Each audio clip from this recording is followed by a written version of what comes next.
जब देखा जय करबू न तब प्रगट हुई बाबा। तेन लगे घसा की बताई तो के कैसे प्रगट होना। अरे तेन दूर रह के बात करा। अरे आवाज तो बताई था मतलब ऐसे देख जाला। अब देखा गुस्सा मत बरावा, न तब गुस्सा आ जाए ना तो बाबा भाग जी है। पहले बता लग गया आवाज तब बताई। लगे आई बाबा से को कम खिया पिया का हम तो के।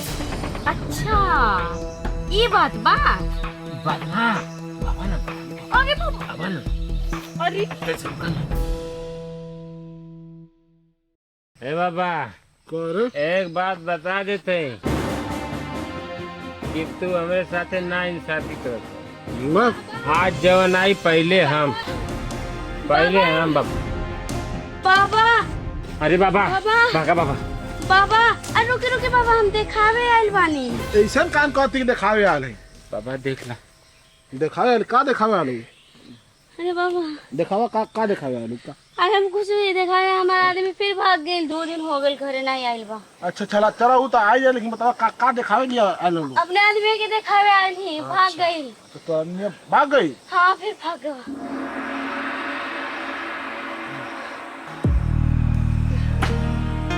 कैसा ना वो दाई तो 12 घंटा शीशो पर चढ़ के तपस्या कर ले रहनी बाबा।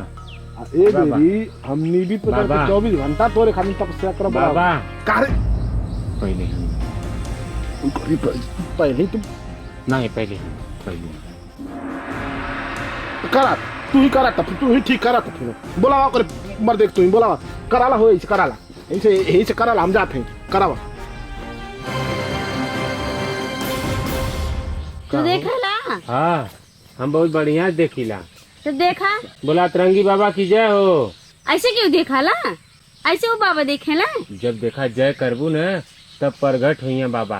तेन लगे घसा की बताई तो के कैसे प्रगट होना। अरे तेन दूर रह के बात करा। अरे आवाज तो बताई था मतलब ऐसे देख जाला। अब देखा गुस्सा मत बरावा, न तब गुस्सा आ जाए ना तो बाबा भाग जी है। पहले बता लग गया आवाज तो बताई। लगे आई बाबा से को कम खिया पिया का हम तो के। अच्छा ये बात बात ना आगे अरे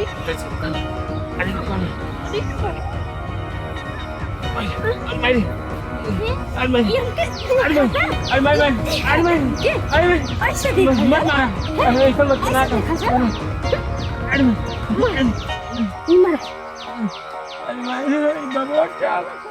बाबा कुल करौले जोन कराव करल का केला। हाँ बाबा का बा देखला के देखनी बाबा, लेकिन कुछ तोहरा चाल है बाबा। कुल का समझत है बाबा तीनों लोग का स्वामी है। हाँ तो हम तू मारे एकदम खखुआ लबा के मिली जाओ एकदम। तू बाबा टेंशन मत ला, हम तब ऐसा कर समझ में आ गया ना हमके बाबा समझ में आ गए कैसा गुरु होला केला तोहरा चाल रहा है नहीं बाबा। कहवा तो हमरा चाल रही खखुआ ला कि देखबा हमें अरे कोनो चीज विधि विधान से बना कि वही करे। अब हम सब देखत नहीं रहा से बाबा करी है बाबा बाबा जो करिए तो हम ना कह देबो कही ना चेला आवा तो सेवा करा बाबा का सेवा करवा तो हफ्ता में जरूर कभी कभी मेवा मिल जाएगी। हफ्ता मेवा खाई जाला कि रोज रोज बाबा? रोज खैबा तो नीना होना हो जाई। चला ठीक है बाबा। सुबह करत रहना हवाए लाना ना अपन ही खाइए ना खाई दिया ना थोड़ा कुछ ना एक तो धन आवत ना ऐसे में तनो जाए दे। ठीक है समझ में चला चल गलती अब ना कर बाबा। बना तना बाबा सेवा होके अपने औकात में ना रहा था बाबा बन गया ना तू के ना कुछ कछु दबावा परवा दबावा सेवा करा तो घबरा मत बाबा, क्योंकि न बतौनी एक दिन तो कहिया बाप कितनी घाट घाट का पानी पीके वाले ने तू बुझला ना। हाँ तो बाबा हम तोहरे चेला है थमाई केला ना तो घुम्बा मेला सोच लिया देखला ना लातम मुकन पौला ना समझ में आ गया तू क्या कुछ ना चला कोनो बात ना दबा तू मिली तू के मिली। ठीक बाबा ठीक। नमस्ते प्रणाम जैसन की रउआ सभी देख रहल बानी कि हमरे साथे मोना जी बैठल बानी, राज बाबू बैठल बाना, पवन बैठल बाना। आई अतरंगी बाबा के वेब सीरीज जौन हमन के बनावल जा रहल बा जना के कई एपिसोड हम सभी देखनी है और आगे भी देखल जाई।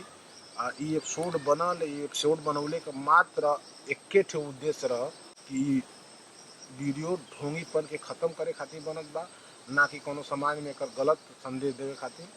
और रउआ सभी देखल जाई, ये वीडियो के पसंद कइल जाई और कमेंट कइल जाई और चैनल के सब्सक्राइब जरूर कइल जाई। कैसन लगल ई वीडियो कमेंट बॉक्स में कमेंट करके जरूर बतावल जाई।